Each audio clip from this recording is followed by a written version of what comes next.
Ya, Refli Harun sangat kecewa sekali kepada Anies Baswedan dan dia mengatakan, ya Anies Baswedan itu siapa? Sudah lupa ya, padahal dibela mati-matian ya. Emang siapa Anies itu? Emang siapa Anies Baswedan? Oke. Kok berani-beraninya ngajak saya ke pemerintah saya? Kan dipercaya. Yuk kita lakukan perubahan dari dalam. Ya, pertama perubahan dari dalam itu bullshit. Ya kan? Satu. Yang kedua, oke. Ya, Anies itu akan berharga kalau dia menjadi man of value. Oke. Manusia yang bernilai. Oke. Apa value yang dia tawarkan? Perubahan. Oke. Kalau dia masuk pemerintahan, hilang sudah dia sebagai man of value. Ngapain saya ngikutin orang kayak begitu? Ya, itulah Refli Harun yang begitu sangat kecewa sekali kepada Anies Baswedan dan dia lupa siapa sih Anies Baswedan, padahal dia sampai demo-demo ya, orasi di depan Mahkamah Konstitusi dan ya mendukung mati-matian. Namun demikian dia tidak dianggap tidak dianggap oleh Anies ataupun Sudirman Said. Refli Harun juga mengatakan bahwa jalan tol yang dibangun SBY lebih banyak atau lebih panjang dengan yang dibangun oleh Joko Widodo. Ternyata SBY lebih panjang membangun jalan dibandingkan Jokowi. SBY itu membangun jalan 114 km plus 114.000 km something. Jokowi cuma 30.000. Tapi syiar dan syairnya banyak banget ya kan. Jadi syiar dan syairnya itu salah satunya jalan tol. Saya tahu persis. Jadi begitu selesai satu ruas peresmian. Hobi banget ya. Nanti selesai satu ruas peresmian lagi. Lanjutkan kan? Peresmian lagi. Maka jangan heran Trans Jawa itu kan satu kesatuan itu jalannya. Tapi barangkali ada 10 kali dia melakukan peresmian begitu. Jadi benar-benar diajarin betul oleh buzzer mereka untuk mengkapitalisasi setiap fase-fase pembangunan. Sehingga dimunculkan persepsi Jokowi lebih banyak membangun dibandingkan presiden lainnya, kan begitu. Dan selalu diyakinkan bahwa ini adalah presiden yang berani. Saya bingung berani terhadap siapa. Refli Harun juga mengatakan tidak percaya kepada Mahkamah Konstitusi. Tapi saya tes dulu, percaya nggak Mahkamah Konstitusi? Percaya nggak? Percaya situ nggak percaya urusanmu, Refli Harun. Seorang pakar tata negara yang mendukung paslon 01. Masih berteriak-teriak soal kecurangan pemilu. Tapi dianya belum bisa membuktikan curangnya di mana. Dengan menggerakkan massa, teriak-teriak, curang ini, curang itu. Tapi pihaknya belum bisa membuktikan curangnya di mana. Tidak bisa ya. Anda seperti kambing conge yang teriak-teriak, Kambing conge. tidak ada ujungnya. Dan yang membela Anda hanya segelintir orang dari ormas dibubarkan masa lalu. Refli Harun juga percaya diri sekali akan diajak oleh pemerintahan sekarang dan dia tetap akan menolaknya. Siapa yang ngajak? Saya udah berkatakan, kalaupun misalnya pemerintahan sekarang mengajak saya masuk dalam pemerintahan, saya udah tolak hari ini. Coba aja lihat, itu satu. Tapi kita kan tidak bisa misalnya melarang Anies mau gabung, Caimin mau gabung, Nasdem mau gabung. Tapi Refli mau gabung pasti ditolak. Pasti ditolak. Oleh Refli sendiri. Nggak bisa begitu, Bang. Sebentar dulu. Refli nggak bisa begitu. Sebentar. Harus dibilang ke Muhaimin.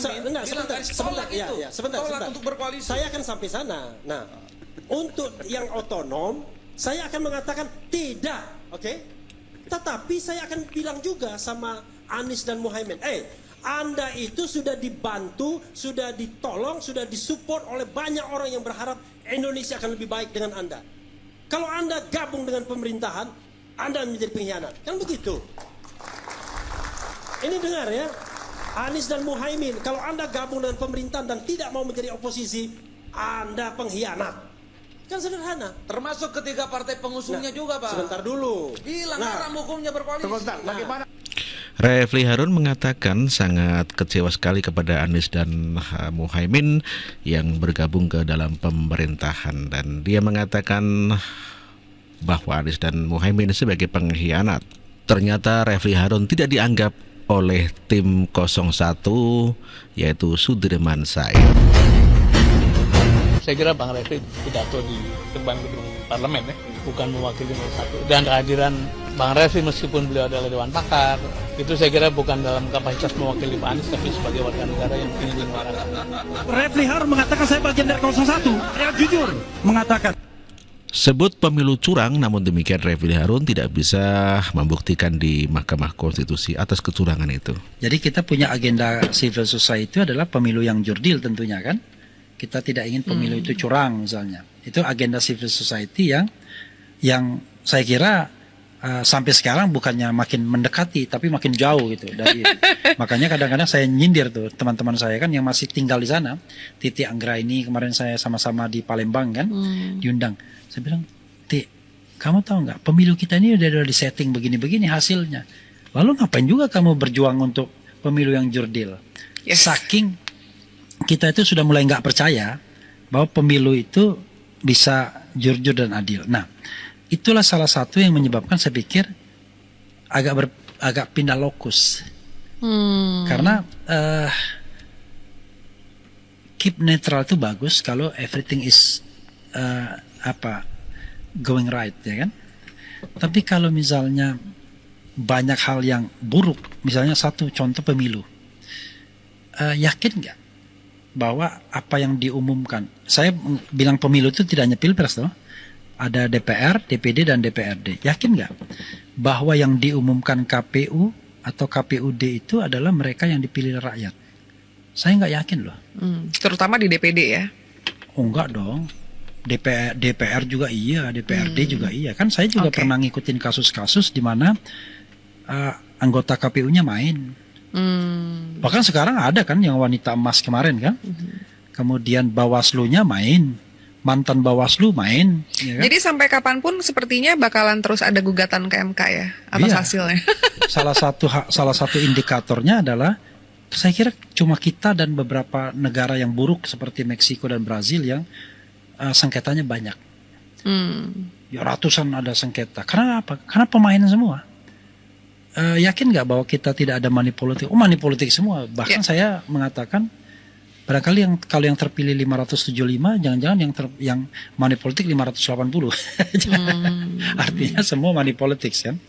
Nah, karena itu perjuangan civil society untuk pemilu yang jujur dan adil itu nggak akan ada gunanya kalau tidak ada komitmen dari negara, gitu. Nah, pertanyaannya adalah kalau negara keep neutrality enak, tapi kalau negara jadi pemain juga kan kacau.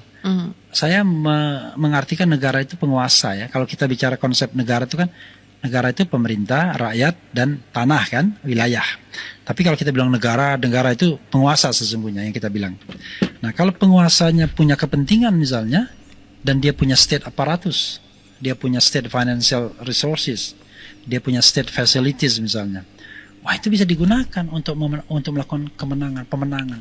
Itulah tuduhan Refli Harun mengatakan kalau pemerintah atau penguasa atau Presiden Jokowi curang dengan menggunakan resources ataupun sumber daya di pemerintahan untuk mengegolkan atau memenangkan seorang di dalam pilpres ataupun di dalam pilkada ataupun di dalam pemilihan legislatif. Rakyat semakin pusing atas pertengkaran ya Refli Harun dengan Partai Nasdem adalah merupakan pengusung begitu ya dari Partai 01 begitu ya. Tetapi gini, Anda harus dengarkan juga psikologi politiknya dong. Yang seperti ini bertengkarkan. Yang kalah mah pasti pusing lah. Makanya jangan dukung yang kalah, pusing. Pusing begitu ya. Bertengkar mulu.